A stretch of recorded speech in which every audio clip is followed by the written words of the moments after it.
Am I the a-hole stories? Am I the a-hole for deciding I won't give any Christmas gifts this year after my mom canceled a transaction on my card? I'm still angry over this and I may not write very well, and also, I probably don't judge the situation very well being this angry, so I came to you. I'm a student. I have a student bank account, where my college gives me money for transport, when we had physical classes, or scholarship. These kind of bank accounts have no fees, but are age restricted, can't have one if you're over 25, and need an overseer. When I asked the bank about it, they told me it's just a security thing, so I chose mom because she's more tech savvy than dad. Well, through some incredible luck, I managed to get only top grades last year, so I was awarded a study scholarship. Great. I've been saving it up, looking forward to Worldwide Black Friday, eyeing an amazing drawing tablet.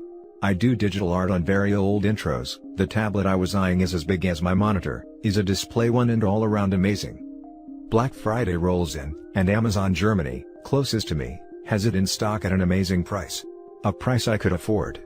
I was so damn happy, I ordered it. Then I got a notice that the bank refused the card. I emailed Amazon, their customer service is so fast, and we went over the card details and such, making sure it was alright. It was, and they advised me to call my bank. It was odd, I had bought things online in the past with this card and it went through. I had enough money for it, even extra, so I thought maybe they had technical difficulties. But it was too late in the day to call, and they don't work weekends, so I left an email. Only to find out today, that for big transactions, they ask for agreement from the overseer and that mine canceled the transfer. I was like WTF, and confronted mom about it, who throughout the weekend acted oblivious, and she told me that of course she couldn't let me throw money on something I don't need, and that I wouldn't have money for Christmas presents if I bought that. Then she had the audacity to ask me what I was planning to get my family this year. I told her that they won't get anything more than a bread shadow from me, and I went to my room and cried on the carpet. I missed out on the offer, I can't afford the tablet anymore, and it's all because mom wanted Christmas gifts. And no, I won't get her anything. Last year, she got me a blouse too small for me that she later took for herself.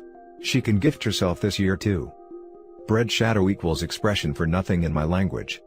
Edit. Thank you so much for people offering me money in the comments and DM. But I can't accept that. I'm really grateful for you trying to help, but I really can't take that. I'm really thankful for the offers and advice. Now for the top comments. Not the a-hole.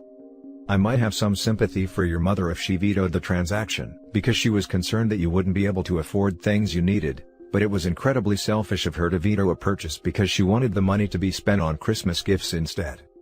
Does your mother have form for buying gifts for you, that are really for her? The blouse that doesn't fit seems like a classic case of that.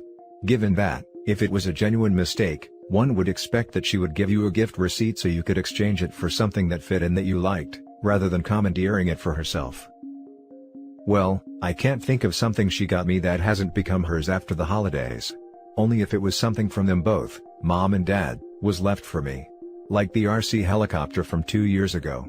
Maybe I'm an adult now, but dad knew I'll have a lot of fun with it. And of course, mom doesn't care about toys. Not the a-hole. I would change the overseer on your account as well. I'm going to change it to dad, as soon as I'm able to. Not the a-hole. Take her off the account immediately too. Bank is closed due to national holiday, but as soon as they open, I'll put dad as an overseer. He would never do something like that to me. Now for the next story. Am I the a-hole for banning my brother from my house after he essentially poisoned me? Quick background, my 50 female brother, 48 male, is on probation, again, flatly refuses to get a job, and is functionally homeless. He's been couch surfing for years, and had been staying a few nights a week at my house.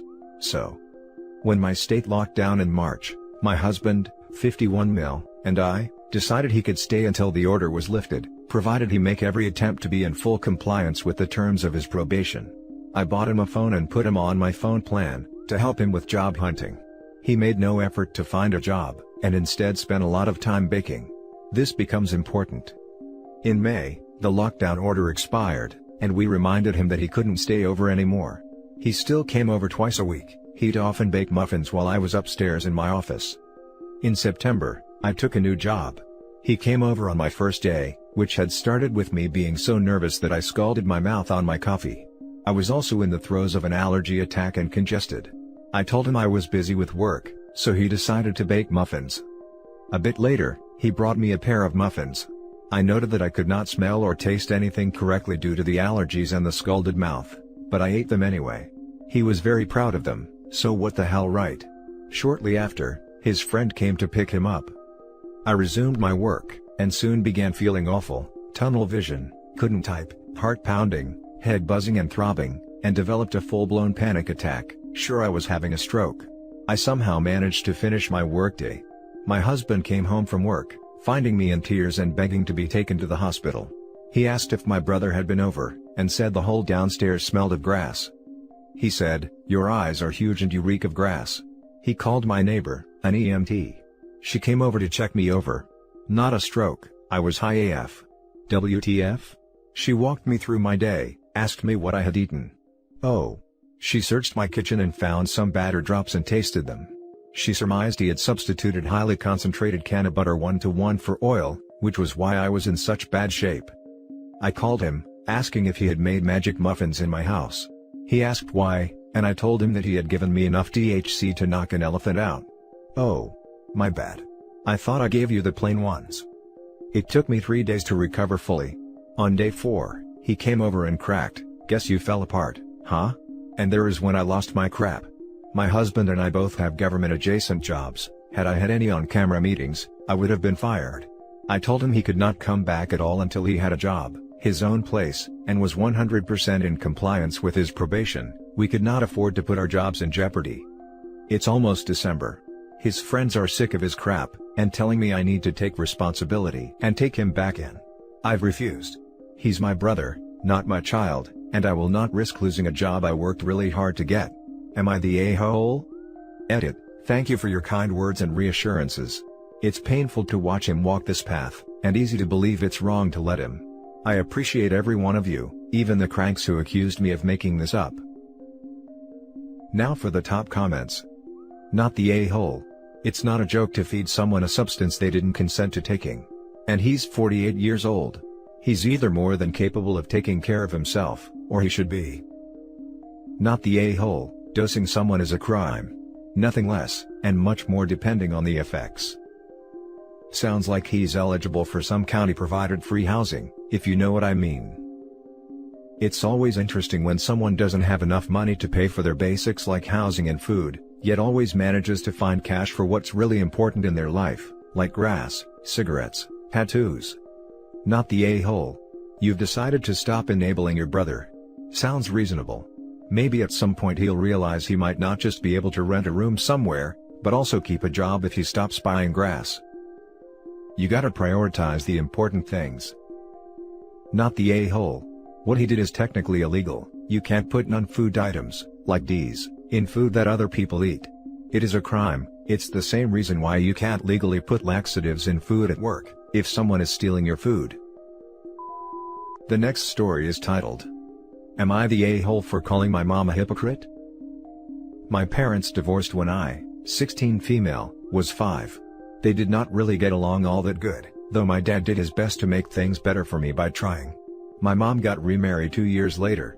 She really pushed for a big happy family, and for me to accept her husband as my second dad and his kids as my siblings, which really didn't sit well with me. She hated that I didn't get along with his daughter who's the same age as me, and wasn't more happy with the new plans. When I was 10, I wanted a joint family party with my mom and my dad's side. The reason I wanted this is, I really wanted a friend party but knew nobody could afford it if they were already paying for a family party each. I asked my mom first, and she said never. That I had 2 families now and needed to get used to it. I always found that hypocritical, because she would tell me I needed to accept her new family for her sake, but she wasn't willing to accept my family for me. She would even make me the go-between, and get mad when my dad would talk directly to her instead of using me. One time I was with my dad, and my best friend and I, along with some other friends, made plans for a water park weekend. It was planned for my dad's parenting time, and then the week before we were supposed to go, the girl the same age as me found out and wanted to go. My mom asked me to invite her, and I said no. She then turned on my dad in front of me because of it. She told him it was his job to make me include her family, and that she wouldn't let me go if I didn't invite her along. My dad said it wasn't his job. My mom made a huge fuss about it during her next parenting week. After that, I chose to mostly stay with my dad. The thing about her new family was, because of her and her husband's attitude, the kids would tell me things like, I should be spending more time there versus with my dad, because I had more family, and I had a new dad and new siblings, etc. One time, my dad's parenting time arrived on the youngest kid's birthday, and there was a huge fuss made because I still wanted to be at my dad's, and not there for the party. The oldest got really pissy about me choosing my dad over them. Recently my mom tried to shame me again for not accepting them for her sake, if I couldn't even find it in my heart to love them. I told her she was the world's biggest hypocrite, because my dad was my family, and she did everything to separate herself and me from him. I told her she had no right to ask me to do that for her if she couldn't do the same. She said it was different, because she had been married to my dad and didn't like him. I told her, well, I had to live with her family for years and didn't like them. I know I can be stubborn and this has been an issue for so long. So, am I the a-hole for what I said? Now for the top comments. Not the a-hole, from what you've said. I don't know the full history between your parents, so I wouldn't want to say anything more. But from what you've told us, I think your feelings and your reactions are justified, but only having heard your side I would say that. Personally, I've found with family it's not always about equality, as much as it is just trying to get through it. I don't think your mom will ever see things the way you do, so it's up to you what kind of relationship you want to have with her and her family going forward. Given that you're 16, I imagine you'd feel a bit trapped at home regardless of what was going on. Perhaps once you move out for a while, you'll have a different perspective. Even the most problematic parents are easier to deal with, when you don't live with them. Dear God, no, you are not the a-hole. I would sincerely love you to show this comment from me to your mom. She needs a check in parenting. So, Mom, when you choose to have children with someone and your relationship doesn't work out, that's really hard.